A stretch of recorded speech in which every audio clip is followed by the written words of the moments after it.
Le promoteur que vous êtes dit avec la hausse des taux d'intérêt, mais ça c'est depuis le début de l'année qu'on l'observe, on a ralenti notre programme d'investissement.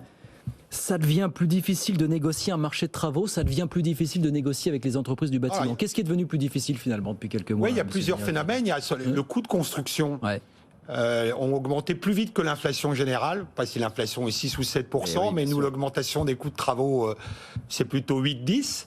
Donc il faut qu'on négocie plus longtemps avec les entreprises la manière dont on va construire pour essayer d'intégrer l'impact de cette hausse, mais qui n'impacte pas nos marges aujourd'hui. On a trouvé les moyens de construire un peu différemment, mais ça prend du temps. Ouais. Et puis il y a le phénomène des taux d'intérêt que vous mentionniez, ça c'est un autre sujet. Quand on est investisseur long terme, oui, nous, notre coût de financement, il a été multiplié par 5 en moins de 7 mois. C'est pas une hausse de 5, 10 ou 15%, c'est multiplié par 5. On empruntait à 1% au début de l'année, on emprunte à 5% aujourd'hui. Ouais. Et comme je crois chez ICAD, on est assez discipliné, on a réduit nos investissements.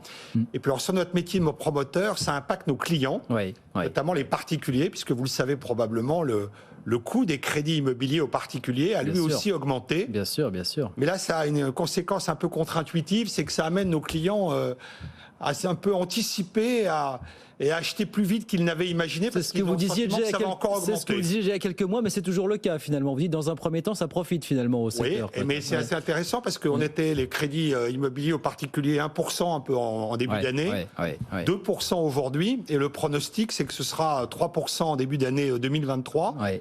Et le phénomène qu'on décrivait au mois de juin-juillet, on le voit perdurer.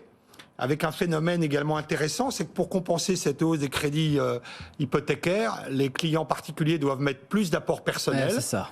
Et en fait, ils ressortent leur épargne Covid qui leur sert d'apport en fonds propres pour leur achat immobilier. Voilà la situation.